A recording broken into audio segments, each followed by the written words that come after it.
Hi, I'm Dr. Tallis Barker from waterfasting.org. Today I'd like to talk about one of the biggest issues we have in health today, and that is the epidemic of high blood pressure. A recent survey by the Center for Disease Control's reported that approximately 48% of Americans, that's nearly 1 in 2, half of Americans, suffer from high blood pressure today. And out of those 170 million people suffering from high blood pressure, approximately 50% of those are on medication. The situation is that bad.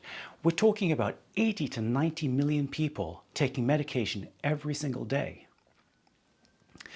Now, this is not just a problem in terms of the human issue, it's also a massive economic issue. A similar report from the CDC also reports that approximately $130 billion every year is spent dealing with issues directly related to high blood pressure. Perhaps the biggest problem here is that if you follow conventional medical wisdom, what you'll hear is that there is no cure for high blood pressure. You take your meds for the rest of your life. And this is kind of like a death sentence that many doctors will give their patients. Patient rolls up with high blood pressure, prescription is prescribed, and you hear those words again and again. You'll be on these meds for the rest of your life. What I'd like to focus on in this video is the fact that you can use water fasting to help heal from high blood pressure. We're going to talk about temporary improvements as well as permanent change, permanent improvement to be able to get off your meds and live a healthy life. So in today's video, we're going to start by looking at the causes of high blood pressure. We need to understand what these are in order to understand how fasting can help. We're going to talk about the key considerations that are really important if you are fasting in order to heal from high blood pressure, during your fast, after your fast, the things that matter. And because, again, 80 to 90 million Americans are on high blood pressure medication, it's also going to be really important to take a look at dealing with meds during a fast, because in the end, medication is toxic. You get it wrong, that's not a good thing. So this is going to be an extended video, and I hope you'll bear with me to get to the bottom of how you can heal from high blood pressure too.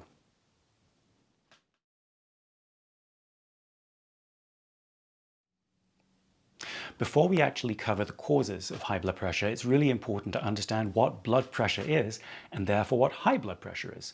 So think of blood pressure like a plumbing system. You've got pipes in your body, obviously, and you've got fluid in those pipes. And there are two variables which will determine your blood pressure: the amount of fluid in those pipes and the diameter, the bore of those pipes. So the problem with high blood pressure is that effectively you've got too much fluid for the capacity of your pipe size. And inversely, if your pipes are too constricted, that likewise is going to impact on pressure. So with that in mind, let's get to probably the most well-known issue which can drive high blood pressure, and that is sodium intake in your diet. Sodium makes the body hold on to water. It's that simple. And if you think about, if you've been out to a restaurant, you've had a salty meal, how does your face look the next day? Exactly. There's going to be a level of fluid retention because sodium makes your body hold on to water. Now, besides this, probably the most important issue is stress, because stress also affects how your body handles sodium in the first place. So stress is effectively a fight or flight response, and adrenaline goes up and cortisol goes up, those familiar hormones. In addition to that, your adrenals also pump out another hormone, which is called aldosterone. Aldosterone basically commands the kidneys to hold on to salt, not to allow salt out in the urine. So when you're getting stressed, yes, cortisol goes up, adrenaline goes up, aldosterone goes up, and you start holding on to more sodium, which then leads to higher blood pressure. As if this weren't bad enough, stress has another effect. Obviously, fight or flight is a kind of neurological response as well, which effectively drives what's called the sympathetic nervous system. Now, when your brain recognizes a threat, puts you into elevated sympathetic nervous system dominance, another hormone that it drives is called angiotensin. Angiotensin has the ability to control the muscle tone in the muscles which surround your blood vessels. Effectively, it's what's called a vasoconstrictor. It constricts the diameter of your blood vessels by tightening the smooth muscle. So we've got a double whammy in a way that stress is going to increase aldosterone. Your body holds on to more sodium. It elevates angiotensin, which then constricts your blood vessels. And for a moment, we might wonder, why is our body doing this to us? The thing is, the body never does anything to harm itself, if at all possible. The problem here is that evolutionarily, we are designed to cope with acute stress, acute fight or flight, to fight or flee from the proverbial lion. And we need high blood pressure or elevated blood pressure to be at our most efficient. Think of a sprinter in the blocks before a race. If you're all floppy and relaxed, you're going to be the last one out of the blocks and lose the race. So to have that elevated level of blood pressure, to be able to get out of the blocks and run, is really important in terms of dealing with an acute threat. The problem is, that's not really the problems we're dealing with anymore in life. We deal with chronic stress, and we simply are not designed to cope with that. So sodium and stress are the most important factors which lie behind high blood pressure. In addition to that, there are a couple of other factors which are worth mentioning. Smoking, for instance. Smoking, we know it's bad for us. One of the reasons it's bad for us here is that nicotine in the cigarettes also drives the sympathetic nervous system. It's an upper, it gives you energy. It puts you into a kind of a mini fight or flight situation in terms of the biochemistry. Vasoconstriction as a result. Your blood vessels will constrict. In addition to this, simply obesity is an additional fact which very often is associated with higher blood pressure. This is a very complex relationship here, especially when it's connected with what's called metabolic syndrome. That's a subject for another video entirely. But just to understand at least that being overweight is going to make the issue of high blood pressure a little more complicated. Finally, hereditary factors. Sometimes it's just in our genes to be a little more predisposed towards high blood pressure. Now, we can't do anything about that. But when you look at all the other issues which ultimately drive high blood pressure, there certainly is something you can do about it in terms of lifestyle. And if your body has already become dysregulated so that high blood pressure has become the norm, this is where fasting comes in.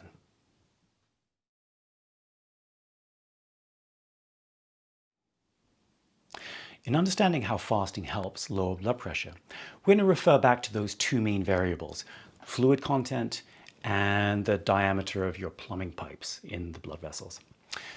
So, the first thing is fluid loss. Now, take away the fluid, you lower blood pressure. That's exactly what happens during a water fast. And actually, the significant majority of all weight lost on a water fast is not fat, it's body fluids.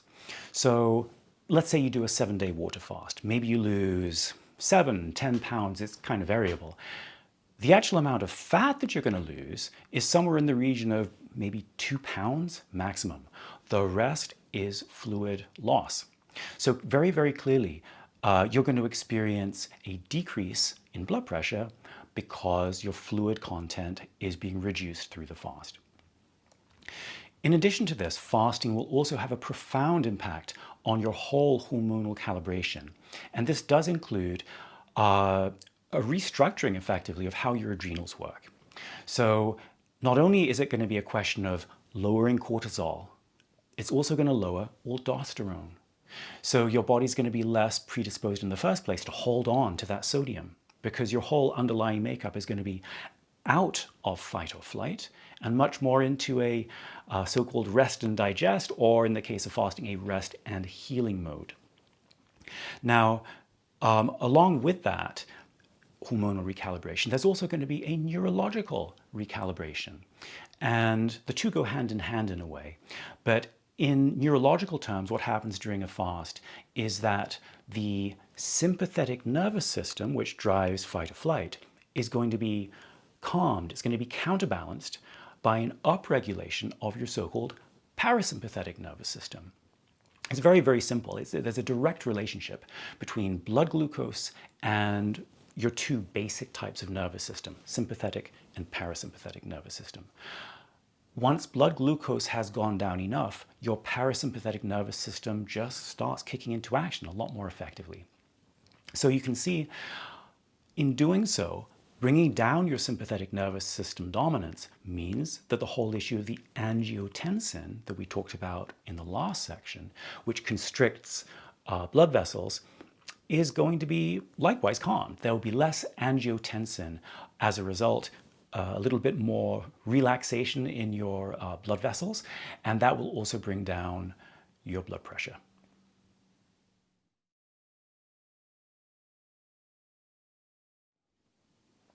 So what does this all mean for the actual improvement in your blood pressure? I think it's really important to distinguish between temporary improvement and permanent change, permanent improvement, because both really relate to how water fasting can help. If you think about the example of a 7-day fast that I gave in a previous section, you lose a lot of fluid, absolutely. There and then in real time, your blood pressure will go down. But you get to the end of the fast, your body's going to put back a lot of that fluid. And so to a large extent, the fluid lost during a fast is only going to be a temporary improvement during the period of the fast itself.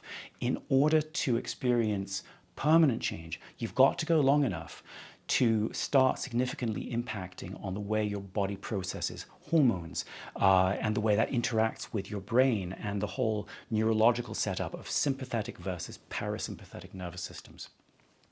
Now, if we have to kind of just get down to raw numbers, what are we talking about?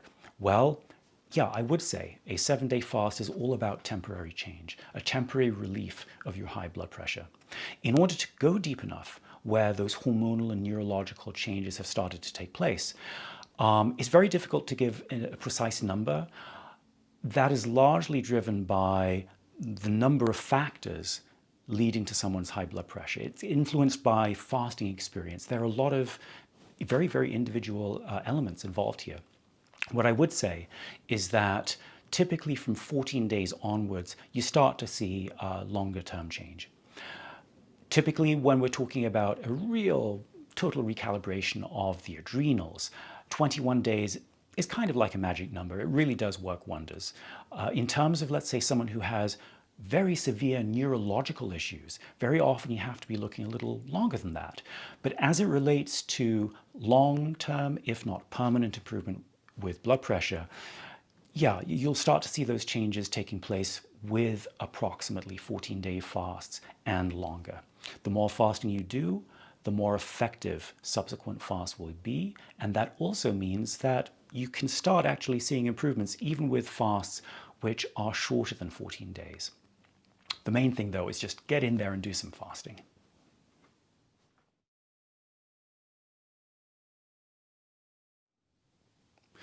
When you're fasting in order to lower blood pressure, there are a couple of key considerations you need to keep in mind, both during the fast and after the fast. Now, probably the most obvious is after the fast, avoid a high sodium diet. It speaks for itself. To that extent, actually, fasting can also help in the sense that fasting tends to lower someone's need to put salt on their food. You feel satisfied with less.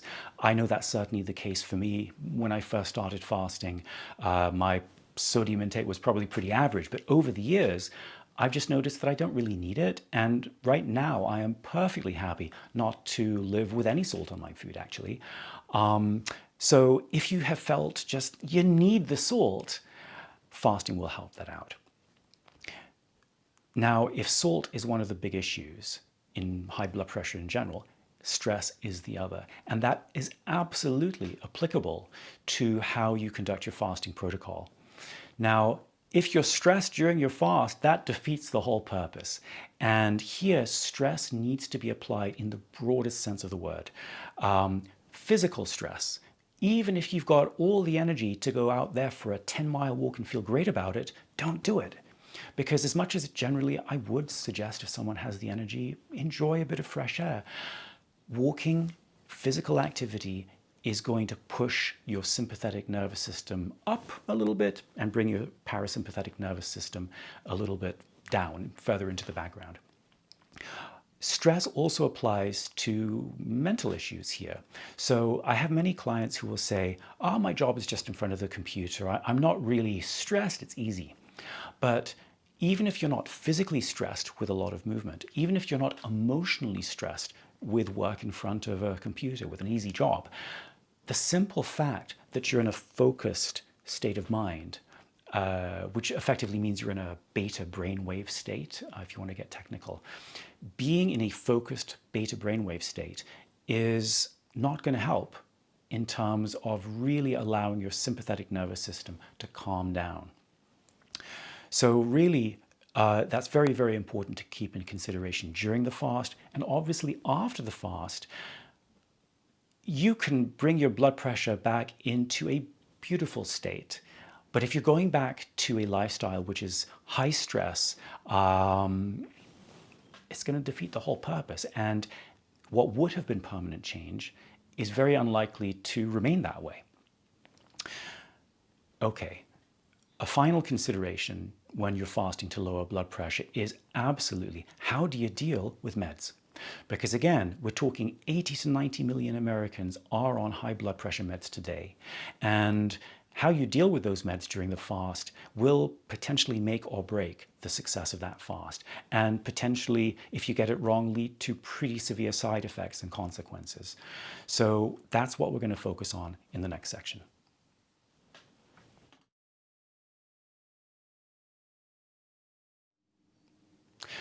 In understanding how blood pressure medication works, we're going to come back to the same two basic principles we've touched on before. The two variables being fluid content and the diameter of the pipes running through your plumbing system. Blood pressure meds will achieve a very similar effect to what fasting does.